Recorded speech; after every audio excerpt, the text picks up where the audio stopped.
Handa raw ibalik ni Pangulong Bongbong Marcos ang missile system ng Amerika na nasa bansa kung ititigil ng China ang harassment nito sa West Philippine Sea. Sa gitna niya, nasa loob pa rin ng exclusive economic zone ng Pilipinas ang ilang barko ng China Coast Guard. Balita hatid ni Ivan Mayrina. This is China Coast Guard vessel 3304. The so-called award for South China Sea arbitration is illegal and invalid. Radio challenge ito ng barko ng China Coast Guard sa BRP Teresa Magbanwa ng Philippine Coast Guard. You are advised that you are currently sailing within a Philippine Exclusive Economic Zone, approximately 102 nautical miles southwest of Capones Point, Zambales, Philippines.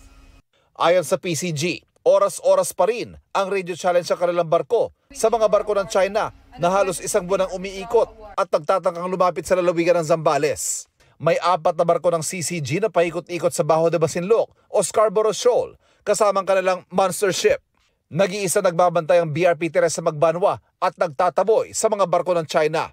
Noong January 13, sinabi ng National Maritime Council na naghain na ng diplomatic protest ang Pilipinas kaugnay sa pananatili ng mga barko at helicopter ng China sa Exclusive Economic Zone ng Pilipinas. Wala pang isang linggo matapos ito, 2 insidente ng pangaharas ang iniulat ang PCG. Nitong January 24, hindi natuloy ang Marine Scientific Survey at sand sampling sana ng BFAR sa Sandy Cay sa West Philippine Sea dahil sa pangaharas sa mga barko ng CCG at helicopter ng People's Liberation Army Navy ng China. Nitong January 25, ginamitan naman ng Long Range Acoustic Device o LRAD ang BRP Cabra ng PCG sa Zambales. Bagamat ayon sa China Coast Guard, walang LRAD ang kanilang barko. Bukod pa yan sa iba't ibang insidente ng pamabangga ng mga barko ng CCG, pangwa-water cannon at iba pang pangaharas noong nakaraang taon. Usually we file diplomatic protest weekly. Guess how many diplomatic protests we filed last year? 52. The year before, 52. The year before that, mga 200 tas. Kasi minsan nagiging daily. May hamon si Pangulong Bongbong Marcos sa China. Let's make a deal with China. Stop claiming our territory. Stop harassing our fishermen and let them have a living. Stop ramming our boats. Stop water cannoning our people. Stop firing lasers at us. And stop your aggressive and coercive behavior. And I'll return the Typhoon missiles.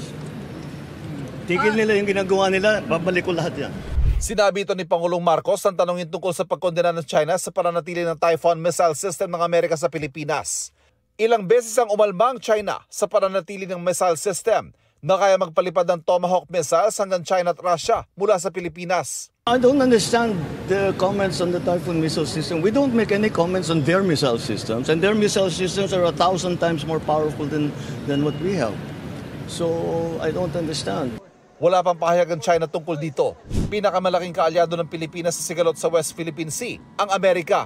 Kinumpirma ng Pangulo ang napipintong pulong nila ni US President Donald Trump, kabilang sa posibleng pag-usapan ng bagong immigration policy ng Amerika, kung saan 100,000 Pilipino ang apektado. We'll see how we can influence the policy making in terms of immigration. Balak din talakayin ng Pangulo ang finance freeze na ipinatupad ng Amerika sa lahat ng foreign aid nito, lalo pat hindi ito malinaw maging sa mga mismong ahensya ng pamahalaan ng Amerika. Ivan Mayrina nagbabalita para sa GMA Integrated News.